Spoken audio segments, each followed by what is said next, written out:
nous fera scruter les faits majeurs marquant l'actualité, mais relayés par les canards. Landry Salanon, déjà confortablement installé. Landry Salanon, bonjour. Bonjour, Joël et Tanguy. Alors, un rendez-vous encore tenu une fois encore. Alors, qu'est-ce qu'on peut y mettre de façon spécifique? Écoutez, Patrice Talon, le chef, c'est autour de lui que tourne aujourd'hui. On s'adresse à lui pour quémander la suppression du parrainage. La société civile, les partis politiques à ton travail, évidemment, depuis 2016 pour en arriver là. Les quotidiens s'en inquiètent d'ailleurs ce matin. Y a-t-il pas aussi d'autres voies pour essayer donc de contourner l'atmosphère que nous vivons actuellement? Décryptage dans un instant, Joël et J'ai pu Paul Rompin, qui est le patron des FCBE, qui appelle évidemment les autres partis, les entités de l'opposition à se réunir autour de sa candidature. Lui qui semble déjà assuré d'avoir tout de même le parrainage pour l'élection de 2021. Et puis troisième sujet, le PRD de Maître Adrien Ngouedji qui va aussi en université de vacances. Que dira Maître Adrien Ngouedji? Évidemment, les journaux aussi se posent la question ce matin. En tout cas, la politique au menu, grande nature. On va y aller. Chers téléspectateurs, on démarre avec quel quotidien? Nous démarrons avec Matin Libre. Matin Libre qui nous parle donc de la crispation et méfiance à la veille de la présidentielle de 2021. Pathétique, s'exclame le journal. Tout le monde attend Patrice Talon. Et puis on reste toujours à la une du journal pour parler donc de la non-participation à l'évaluation diagnostique et rupture de contrat. Le Front demande la réintégration de 305 enseignants. Et puis dans certains quartiers du Cotonou, on parle de Kédonou, Godomé, à l'État. Les ordures de la gratuité, la population s'en plaint. Désormais, nous apprend par ailleurs le journal Matin Libre, qui revient aussi sur ses conseils évidemment de Rikiat Madougou. Mieux tracer les données bénéficiera évidemment à l'économie inclusive qu'elle défend. 5 minutes, nous parle de l'opposition béninoise. L'appel à l'unité autour des Foscories pour un Bénin émergent, c'est l'appel, évidemment, du secrétaire exécutif national du parti, Paul Rompin. Et pendant ce temps, l'Afrique en marche nous amène au sein, disons, du PRD, le Parti du Renouveau démocratique de Maître Adrien Ngouedji, l'université de vacances du parti. Avant 2020, se dit donc le journal L'Afrique en marche, que dira Ngouedji de Patrice Talon en phase terminale depuis 2019, à en croire le journal. Dernier soupir pour le PRD, une interrogation donc à la une du journal L'Afrique en marche. Le journal qui nous parle toujours de cette interdiction des cours, à la rentrée des parents entre le marteau et aussi l'enclume. Lire donc le dossier consacré donc par la rédaction de l'Afrique en marche. Le journal qui nous parle aussi donc de Joël Ataï-Guédégbé, des militants évidemment pour des partis. Joël Ataï-Guédégbé plaide pour les autres acteurs. Le Télégramme nous parle de cette réconciliation manquée, réconciliation Patrice Talon, Sébastien Gemé-Ajavon. Il y aurait eu échec, évidemment, d'une initiative de musulmans du Bénin. Les images, souvenez-vous, de 2016 entre les deux hommes d'affaires, en tout cas ex ou actuels, tout de même Patrice Talon et son ami Sébastien Gemé-Ajavon, c'était donc en 2016. Et puis on parle aussi de la diplomatie. Il y a désormais un nouvel ambassadeur de la France après le Bénin qui est présent dans notre pays. L'Eco-Info parle de la proposition de loi sur la retraite des députés Made in Bénin. Une loi pour assurer un lendemain à des députés dont leur seul rôle est de lever, de descendre le bras. Voilà ce que dit donc le journal. Que Dieu sauve le Bénin, ça donne évidemment envie de réfléchir, croit savoir le journal L'Eco-Info. Et puis le quotidien qui parle aussi donc qui nous dit que réunis au sein du collectif pour l'ordre démocratique et républicain au Bénin, le CODER, des acteurs de la société civile recommandent à Talon de restaurer les acquis de la démocratie avant 2021. Et Dynamise Info nous parle donc de ce gros dossier des réserves administratives à Abomey-Calavi. Il y a nécessité de garder donc à l'œil ou rattraper dans leur course autorités et autres personnes qui sont donc soupçonnées dans cette scabreuse affaire. Le journal qui parle aussi donc de cette lettre à Macron sur les reculs démocratiques sous l'aide de la rupture. Une démarche pas mal pensée mais qui place le Bénin sous tutorat de la France, ce que croit Dynamise Info. Et l'actualité nous amène au niveau, disons, de cette actualité de la compatriote Rikiat Madougou. Résilience au Covid-19 en Afrique. Les conseils de Rikiat Madougou sur la FinTech sont évidemment à découvrir dans les colonnes du journal L'Actualité. Et puis l'économiste, avec lequel d'ailleurs nous fermons, c'est une provisoirement activité boursière, la bourse régionale des valeurs mobilières, la BRVM, réalise une émission obligataire privée record, nous dit donc le journal, qui apporte aussi cette information sur le secteur de l'informel. Secteur informel au Bénin, 1502 milliards de francs CFA de valeur ajoutée chaque année.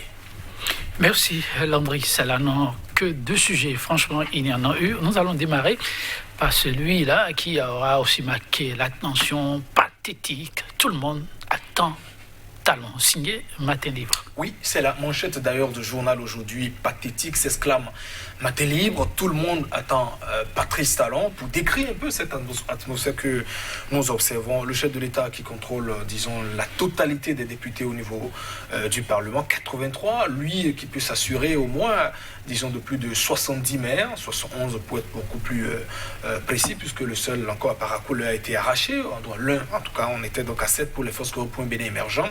Donc, disons au moins 71 maires sur les 77. Patrice Talon aujourd'hui, autour duquel tout tourne aujourd'hui, la société civile qui l'appelle donc à pouvoir, comment dit-on, supprimer le parrainage, pratiquement, disons, des supplications au chef de l'État, et on continue de s'interroger. Pourquoi, évidemment, en est-on donc arrivé là?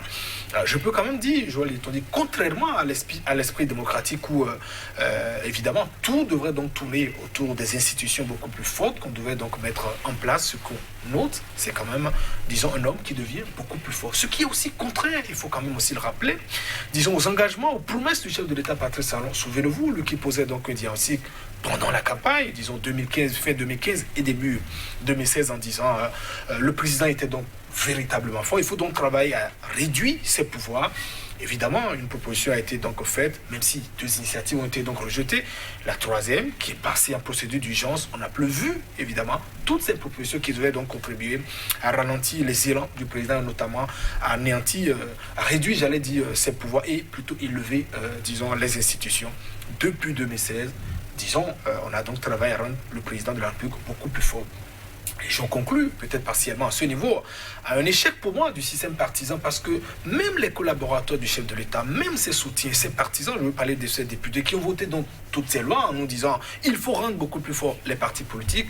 Aujourd'hui, c'est un constat qui est beaucoup plus clair. Ce ne sont pas, en tout cas, à ma lecture, les partis politiques qui sont donc beaucoup plus forts. D'ailleurs, on leur apporte quelques coups de pouce encore avec des lois. Souvenez-vous de la manière dont les députés, j'allais dire, les maires ont été donc désignés avec le secours rapidement du Parlement. Non, c'est le chef de l'État, Patrice Talon, qui demeure encore beaucoup plus fort. Et je voudrais dire que c'est toute la négation quand même du régime démocratique. C'est sous d'autres régimes, on peut parler peut-être de dictature et d'autres, que vous avez un prince, un roi qui est beaucoup plus fort. Ça n'est pas l'esprit, comment dit-on, de la démocratie. Même si Patrice Talon peut quand même se dire, je me fonde quand même sur des lois qui me donnent des prérogatives, je ne fais rien, sans doute, en tout cas pour la plupart, au-delà de la légalité. Je suis élu légitimement, voilà, j'ai des lois sur lesquelles je me fonde, mais quand même, il bénéficie de tout ce concours. Reste que le constat, c'est que c'est lui qui est aujourd'hui fort.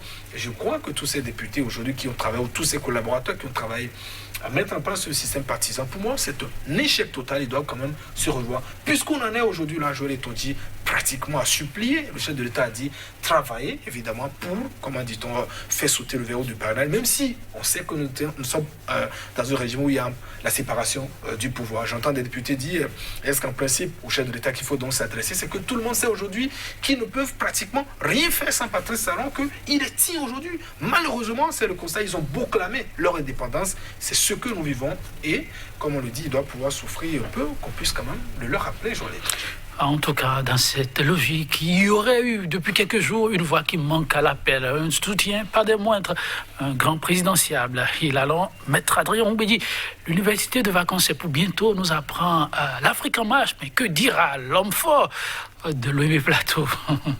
Maître Adrien Oumbédi, qui organise d'ailleurs ces universités de vacances, souvenez-vous, en 2019, son parti n'a pas pu prendre part, j'allais dire, aux élections législatives, voilà, absence totalement de députés, et puis pour le communal, alors qu'il avait donc, évidemment, il prend part à ces élections, mais pour défaut d'obtention de 10%. Alors, tous ces élus sont reversés soit au BR ou bien à l'Union progressiste, dont des gens qui sont élus sous la bannière d'autres partis, et on se pose la question, que dira aujourd'hui Maître Adrien Oumbédi de Patrice Talon? Est-ce qu'il essaiera donc de le renier?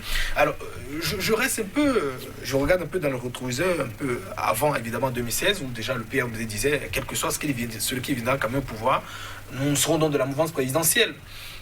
Le parti semble respecter en tout cas son engagement jusqu'à 2019 où on a vu quand même cette indépendance que voulait prendre Maître Adrien Mbedi, alors que le chef, disons Patrice Talon, lui demandait de rentrer un peu dans le rang. Le parti qui n'a donc pas voulu, en tout cas, et son chef, ses collaborateurs n'ont pas voulu donc disparaître, c'est-à-dire anéantir à les en croire 29 années de dur labeur, de construction du parti. Donc ils ont refusé. Ils en payent évidemment le prix fort, même si les raisons qui sont évoquées sont d'ordre également légales. On peut se dire non, vous n'avez pas obtenu les 10%. On sait, on est en politique, on sait comment tout cela se cisaille, comment tout cela est. Mais est-ce que c'est suffisant aujourd'hui, lors de cette université de vacances, par exemple, pour Maître Adrien Mbedi, de dire j'abandonne Patrice Talon? Je le vois, personnellement, je ne parle pas de lui, mais du parti, un peu, comment dit-on, le dos au mur. Pour moi, le parti n'aura pas le choix, en tout cas, même s'il peut peut-être observer une certaine réserve en ne disant pas comme les autres, nous portons notre choix sur Patrice Talon, sans pour autant entendre d'abord l'intéresser lui-même à viser ou bien les premiers soutiens qui sont les deux partis politiques se prononcer, mais si peut-être retarder, comment dit-on, son soutien. Je ne vois pas en tout cas cette université de vacances pour le moment. Adrien Mbedi dit non, je suis de l'opposition, bien nous avons un candidat parce que, n'oubliez pas, le parti a position de faiblesse, député absent au Parlement, élu, confié ou bien offert, j'allais dire, aux deux autres, ou bien remplacé par d'autres personnes qui, en principe, pour qui les populations ne doivent pas voter. Donc, le parti ne peut, à mon avis, que parler un peu de réalisme et observer un peu ce qui est, j'allais dire, les éléments un peu sur le terrain. Moi, je voudrais quand même dire, au-delà de ces reproches qu'on peut personnellement faire à Maître Adrien Mbedi, il faut quand même reconnaître, je vois les dit que dans l'histoire du Bénin depuis 90 au moins, le PRD demeure l'un des principaux partis, en tout cas je ne parle pas des alliances, qui a quand même réussi à beaucoup se construire. Merci à vous, Landry Salanon. Chers téléspectateurs, on se donne rendez-vous demain.